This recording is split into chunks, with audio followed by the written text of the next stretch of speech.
Hello, friends, and welcome to another episode of the Foundation Worldview podcast, where we seek to answer your questions so that you can get the kids God has placed in your care, carefully evaluating every idea they encounter so they can understand the truth of the biblical worldview. I'm your host, Elizabeth Urbanowicz, and I am thrilled that you've joined me for another episode today. Today's question says, do you have any advice for kids dating? How did your parents set out dating rules for do's and don'ts? Do I have dating advice? Oh, do I ever? No, I'm just kidding. This is actually a question for kids, obviously teens, which is a little bit older than we typically cover in Foundation Worldview. But this question came in a recent webinar, and I thought it would be great to talk through simply because the rules that we set out for dating, we want to make sure that we have these in place before our kids are actually in a place where they might be able to begin dating. So we should begin to think through these things, even when they're ages 10 or potentially even a little bit younger. So there's two parts to this question. The first part is, do I have any advice for dating? And then the second part is, how did my parents do this with me and my siblings? So I'll answer that second part of the question first. So my parents, when I was growing up, the rule in my household that my parents set was that we were not allowed to date until we were 16, that my parents just thought that before that age, we were very, very far away from the potential age where we could marry. So it would be unwise for us to get entangled, emotionally and physically in a relationship. So the rule was that we couldn't date until we were 16. And that the person needed to be a Christian. And whenever we would push back against this, my parents, we would maybe say, I'm not necessarily going to marry this person, I'm just dating them. My mom would always respond with, but are you going to marry someone that you don't date? And obviously the answer to that question was no. So the person had to be a Christian, which I mentioned in a previous episode that I grew up in a very secular area of the country. And so this made dating almost impossible, that I really hardly knew any guys when I was in high school who were Christians. So most of the guys that were pursuing me were non-Christian. So that just made it so that I really didn't date at all in high school. And my siblings, for the most part, as well. My parents really encouraged us to spend the majority of our time in groups so that we weren't, spending so much one-on-one time with someone at a very young age when we would be tempted in a lot of different ways physically. When we were in a group setting, we were able to get to know the person that we were interested in, but there was also the accountability of having others around. We could also see how that person interacted with others. And then something else that my parents did, not only for us in dating, but also just for us in friendships, is they intentionally opened up their home at all times so that we would want to spend the majority of our time there. So I'm more of a homebody, so I didn't go over to friends' houses a ton anyway. Both of my siblings are a little bit more extroverted than I am, so they did go over to other people's houses more frequently. But with all three of us, we spent the majority of our time at home because my parents just always opened up their home. They were intentional that when we were growing up in our basement, that was, an area that we would just want to spend time. They made sure they had a TV with a really big screen on it. They had really loud speakers, for a sound system, both for the TV and then for playing music. They had a ping pong table. We had weights down there. I think there was, just like a little mini basketball hoop. We had a basketball hoop in our driveway as well. And so my parents just always wanted our home to be a place that we and our friends wanted to spend time with. My mom always also made sure that she had food, and she was always ready and willing to prepare it for us. That whenever we had friends over, my mom would bring out the popcorn, the chips, the dip, the ice cream, everything, just so that it was a fun environment where our friends wanted to be, so that my parents could get to know our friends, so that, they could be monitoring what we were doing. And, obviously we had a curfew, we had times that we had to be at home if we were out.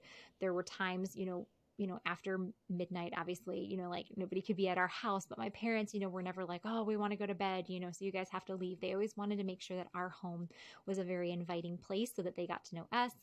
They got to know our friends. They got to know the people that we were interested in dating. So those were things my parents intentionally did and rules that they set up. And I would say they were successful in that as teenagers, we did spend the majority of our time in our parents' house. Our parents got to know our friends very, very well, and they were able to speak wisdom into those areas of our lives. And also, I'm still not married, but my both of my siblings are married, and my brother is married to a woman who loves Jesus and who is raising their kids, in a home that's very gospel centered. My sister is married to a man that loves Jesus and is leading their home very well.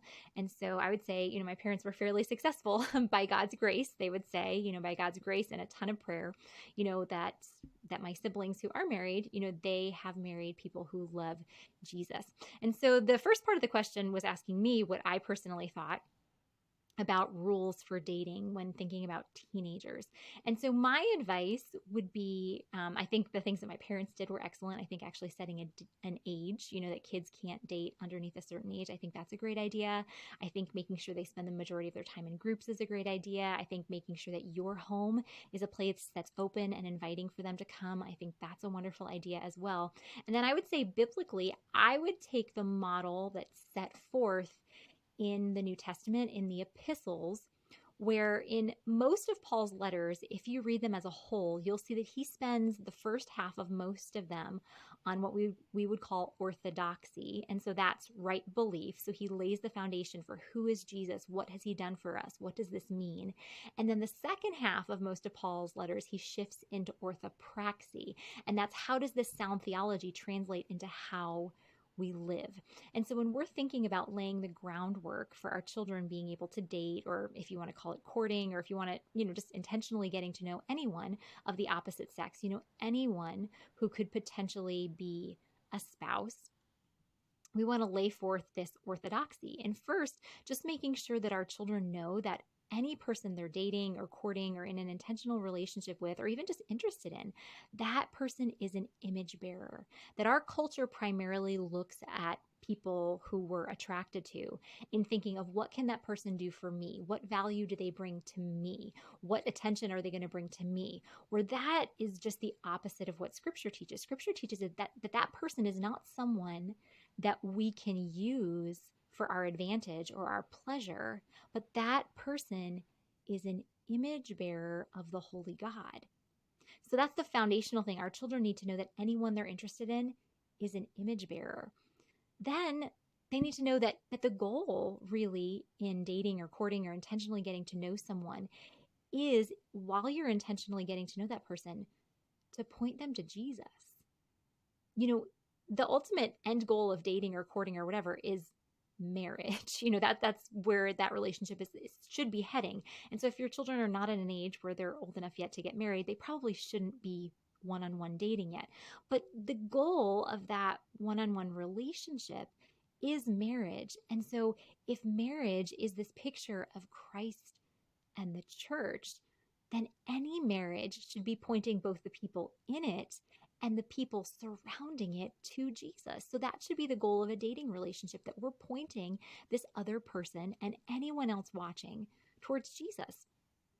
Another thing that we should think through just in laying the theological framework is that if we're truly loving that person, if we're loving that person in the way that love is described in the Bible, or by laying down our life for that person, everything that we do should be preparing that other person for a godly marriage, if God has marriage in his plan for them one day. So everything we do, meaning that physically we should not be doing things with that person that should be reserved just for their spouse. And I don't just mean the act of sexual intercourse. I mean, there are other things that we can do with our bodies that really should just be reserved for marriage. There's also things emotionally, ways we can get attached to someone emotionally that really should just be reserved for marriage. So our children, their goal in this relationship should be to love this person by preparing them for a godly marriage, meaning that they're not getting involved with that person physically in a way that really only that person's spouse should be involved with them. They shouldn't be getting involved emotionally in a way that really only that person's future spouse should be involved in them. And they should be setting up good practices that are preparing that person for marriage. As your daughter starts to date someone, she's kind of teaching that boy to speak female. And as, like your son dates a woman, he's teaching that woman to speak male, because we just speak different languages a lot of times, so just preparing that person for their future spouse. And then helping that person to more fully reflect Christ should be another goal. This should even be a goal in our friendships, not just in romantic relationships or in marriage. Anytime I get together with a friend, my goal should be to help that friend more fully reflect Jesus, to help them see who Jesus is, to understand the truth of the gospel more fully, to help them understand their sin, to gently point it out when it arises, just as I expect for them to do to me. So we want to lay this theological framework that this person is an image bearer, that we should be helping point this person to Jesus. We should be preparing them for their future marriage. We should be helping them more fully reflect Christ, that Jesus is the goal. Christ likeness is the goal in all of this. Okay, the goal is not that I would feel emotionally fulfilled. The goal is not that my physical or sexual desires would be fulfilled. The goal is not that this person would fill me up. The goal is not that other people would think well of me because I'm dating a really good-looking person. The goal is that through getting to know this person intentionally, both I and this other person will more fully reflect Jesus. So that's the theological framework. And then, so that's the orthodoxy. So now we're moving into the orthopraxy. So how does this actually look in real life? If we just go into the do's and don'ts first, there's going to be no foundation there. So we need to start with this foundation, this theological foundation. But then we can't just stay there with this theological foundation, because think about a house. We can't just build the foundation and be like, oh, that's great. Okay, we actually need the walls and the roof and the windows and the doors on there. So the same thing is true, after we've laid this theological foundation for our children to understand what the goal should be in dating. Then we need to actually build on that foundation. Okay, the orthopraxy. What does this look like in everyday life? Okay, and we should specifically look for boundaries. Okay, what are good boundaries? So if the goal is to help this person look more like Jesus and that I will look more like Jesus, what are some healthy physical boundaries that we should set up? Okay, is it okay if we're holding hands? Okay, is it okay if we're cuddling on the couch? Is it okay if we're kissing? Are these things actually helping point us towards Jesus? And for most teens, anything aside from holding hands, I hate to sound like a curmudgeon here, but anything that they're doing physically, really outside of holding hands, isn't necessarily pointing that person to Jesus. As they grow, as they're in relationships that are more serious, where they can, like they're nearing engagement or they're engaged and they're nearing marriage, there can be maybe a little bit more physical involvement, but most physical involvement is not pointing that person towards Jesus, where physical involvement in marriage is a beautiful thing, because you have two people becoming one flesh, and that's a picture of Christ and the church in its proper context. So that's where physical love should be expressed within marriage. So thinking about physical boundaries, and really for teens, you really need to lay this out. Okay. Like, what does this look like? How close will you be seated on the couch? How often are you going to be alone? What do you do when you're in the car alone with someone? Like, what do you do in this situation? What do you do in that situation? Also thinking of emotional boundaries. Okay. How are you going to let this person know that you care for them and let them know that they're special, really get to know them without using words that are going to indicate that you're in a place of commitment that you can't be? Okay, when are you going to wait to tell them that you love them? Or, how are you going to be careful with the compliments that you give them so that you're not getting their heart attached to you too soon? If they say things to you that really aren't appropriate to say, how are you going to respond? If you have two teens who really love Jesus and they're very spiritually mature, it's even wise to talk through what are your boundaries going to be around sharing your prayer life, because our relationship with God is the most in-depth, intimate part of us, because God knows us better than we know ourselves. Our relationship with God is the most intimate relationship that we can have. And so when we're talking to God, that is one of the most intimate conversations that we can have. And we should pray with one another, but especially for teens that are very spiritually sensitive, just being careful, how much one-on-one time are they spending praying together, because then they're really pouring their heart out before the Lord. And this person is seeing that and getting even more drawn to them. So I'm not saying don't pray together, but just, how much one-on-one time are they praying together?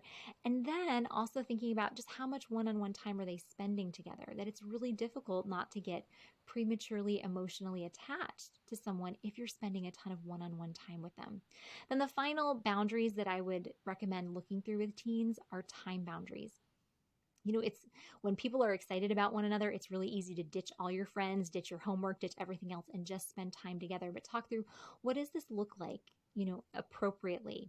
How often should you be spending time together? How often should you be texting one another? Just because with texting, it's so easy to get wrapped up emotionally when you're not spending time with this person, getting to know them. And you can be texting someone at all hours of day and night. So really think through, what are healthy time boundaries, in-person time, on the phone time, texting time, to make sure that this person is still developing healthy relationships with their family, with their church family, with their friends, with their classmates, to make sure that you're not just so wrapped up in one another that all other parts of your world just crumble, because that's not ultimately to anyone's benefit. So really thinking through the orthopraxy with physical, emotional, and time boundaries, and just looking at, okay, how can we actually help this person reflect Jesus more? How can we include this person in our family? How can we care for them? How can we encourage them to invest time in their friends, to keep investing in these different relationships? So that would be my advice for dating. And then I've recommended this book before, but this book, Every Moment Holy by Douglas Kane McKelvey, he has a lot of liturgies just for everyday moments in life. And so I think that this could be a great thing. He actually has a liturgy for those who are beginning dating or courting. And it can be a great thing to read through with your kids ahead of time, when they're starting to date someone, to think through this. So I'm actually just going to close by reading through this, because I think it's a great prayer for us to have for our children and for whoever they're dating. And so this liturgy for dating or courtship says, "Here's where I am, O Lord. I find myself drawn to one in whom I see a striking beauty of personhood, a depth of soul, a sensitivity to goodness and truth, a vibrant intentionality of life and choice. I praise you, God, for creating such a person and displaying in them unique expression of your glory. I thank you that my path has crossed theirs in this time and place in history. I am increasingly drawn to this one you have created, and I desire to know them more. But I am finite and limited, and I cannot see the path that lies ahead on this journey toward eternity. So give me wisdom, Lord. Do not let my emotions get ahead of me. In the time that I spend with this, your beloved child, let me not act selfishly. Let me not take lightly my constant responsibility for the heart and well-being of another, regardless of the tenor of my own feelings and desires. Let me remember that this relationship does not affect only the two of us. It exists in that greater web of loving and sacrificial bonds of parents and grandparents, family and friends who had already invested years of nurture and care and love and prayer and tears and delight in this person long before I ever met them. So let me now act in and always in this relationship in ways that would honor and affirm the tender investment of all who love this person. Let me build on that good foundation, that whatever the two of us create together would be a blessing to all who know us. Indeed, O Lord, give us in our shared hours wisdom to build well, that even if all we cultivate in partnership is a small garden where friendship can grow, it will still in its own humble way be a place of encouragement and beauty that would bring a smile and a joy to passerbyers. Or if we awaken one day to the understanding that what we were creating all along was not just a garden of friendship, but an enduring love, and the foundation of a castle, and a tended ground where the remainder of our lives and the lives of our children and grandchildren and all our friendship and all our service to you, O God, would be lived out together in a bond of wedded love and intimacy, then all the more reason we should build well and with intentionality and unselfish love here at the beginning. Give me this wisdom, therefore. Give me this grace. Give me patience and an eternal perspective that would govern well my choices today and in all the days to follow. Do not let my emotions get ahead of me, O Lord. Let me love you by loving this person well. And in kindness and self-restraint, let me always choose their greatest good as if it were my own. Amen. Well, that's a wrap for today, but as always, my prayer as we leave this time together is that God would continue to richly bless you as you faithfully disciple the children that He's placed in your care. I'll see you next time.